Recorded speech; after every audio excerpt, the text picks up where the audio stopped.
Good morning student. आज का हमारा टॉपिक है characteristics of the welfare definition. इसके पहले हमने वेल्थ डेफिनेशन भी देखी है, उसका कंसेप्ट भी देखा है और वेलफेयर डेफिनेशन का भी कंसेप्ट देखा है, उसका इंट्रोडक्शन हमने देखा है। सो आज हम उसकी कैरेक्टरिस्टिक्स देखेंगे।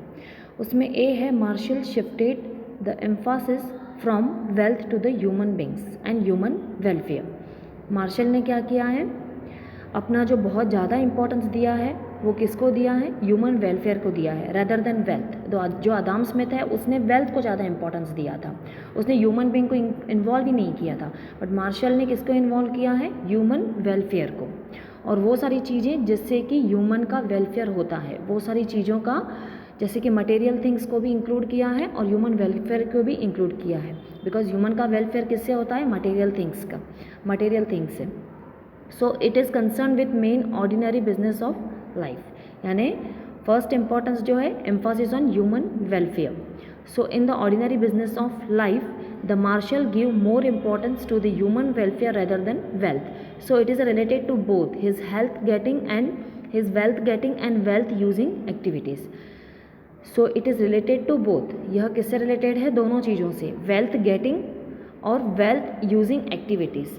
मतलब वेल्थ को एक्वायर भी करना, देन किन सारी चीज़ों को, किन सारी एक्टिविटीज़ को यूज़ करना जिससे हमें वेल्थ मिले। यानी ह्यूमन किस प्रकार की एक्टिविटी करेगा ताकि उसे वेल्थ प्राप्त होगा, वेल्थ प्राप्त होने से फिर उसका वेलफेयर होगा, उसका वेलफेयर होगा तो उसके साथ ही साथ हमारी इकोनॉमी का भी वेलफेयर होगा। ये हो गया फर्स्ट पॉइंट।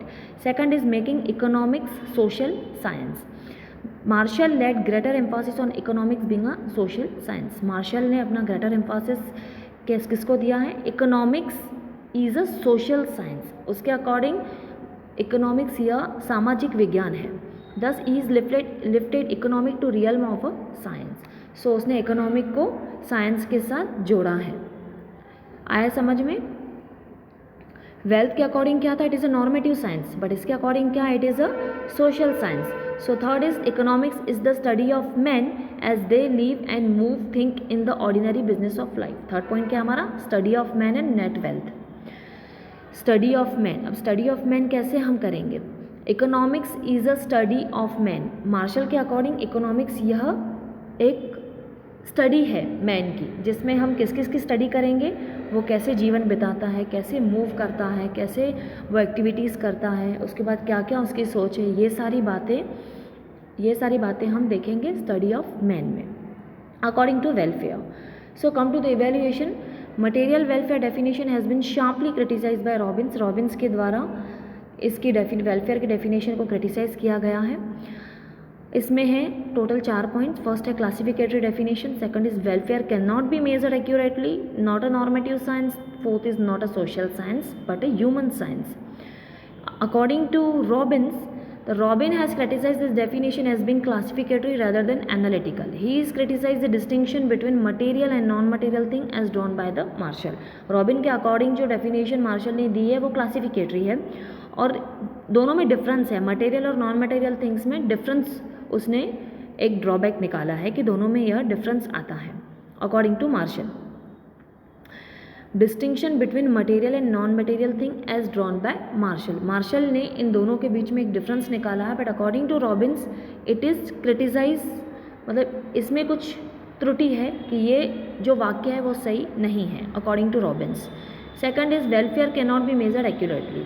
ऑब्वियसली जो वेलफेयर है हम उसको मेजर नहीं कर सकते, बिकॉज जो वेलफेयर है सिटी टू सिटी या प्लेस टू प्लेस या हर मैन टू मैन अलग अलग रहता है।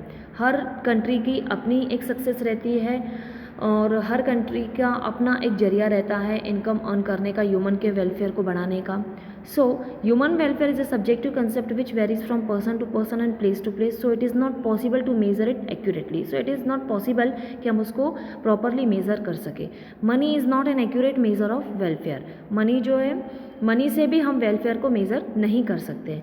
So it is most proper to relate economic to welfare. So it is not proper. उनके कहने का मतलब यह है कि यह प्रॉपर नहीं है कि आप इकोनॉमिक को वेलफेयर के साथ जोड़ते हैं, ये रॉबिन्स के according. So third point is not a normative science. If the economics is related to the welfare it will become a normative science. अगर हम इकोनॉमिक को वेलफेयर के साथ जोड़ते हैं तो वो नॉर्मेटिव साइंस बनता है, ना कि social science. So but but according to Robbins के according economics is a positive science which analysis situation as they are not as they should be. Robbins के अकॉर्डिंग क्या है, economics is a positive science, economics यह एक positive science है, which analyse situation as they are and not as they should be. Economics यह एक positive science है जो कि सिचुएशन को एनालाइज करता है, जो सिचुएशन है या जिसको क्रिएट किया गया है, इन दोनों सिचुएशन को एनालाइज करने का काम जो है वो इकोनॉमिक्स करता है। So it is a positive science है। D is Robbins criticise that the economic is not a social science as Marshall things. Marshall के अकॉर्डिंग यह सोशल साइंस है, बट रॉबिन्स कह रहा है कि यह सोशल साइंस नहीं है, सामाजिक विज्ञान नहीं है, क्योंकि आपने सिर्फ ह्यूमन वेलफेयर के बारे में सोचा है जिसको हम एक्यूरेटली मेज़र नहीं कर सकते हैं, मनी से भी मेज़र नहीं कर सकते हैं। But it is a human science. यह क्या है, ह्यूमन साइंस है। अगर इसमें मार्शल ने क्या बताया है कि मनुष्य का कल्याण होगा तो हमारी इकोनॉमी की डेवलपमेंट होगी। It is not possible. So according to Robbins, economic laws are applicable to all individual whether they are और they are not a part of societies. Robbins के अकॉर्डिंग इकोनॉमिक्स के जो लॉज हैं वो सबको applicable है, हर individual को, भले वो दे आर और they are not the part of society, वो अपनी सोसाइटी के पार्ट है चाहे नहीं है, वो सारे इकोनॉमिक लॉज को अप्लीकेबल रहते हैं। हर इकोनॉमिक लॉ हर इंडिविजुअल को अप्लीकेबल रहता है। सो आज के लिए इतना ही, आगे का नेक्स्ट टॉपिक हम बाद में देखेंगे।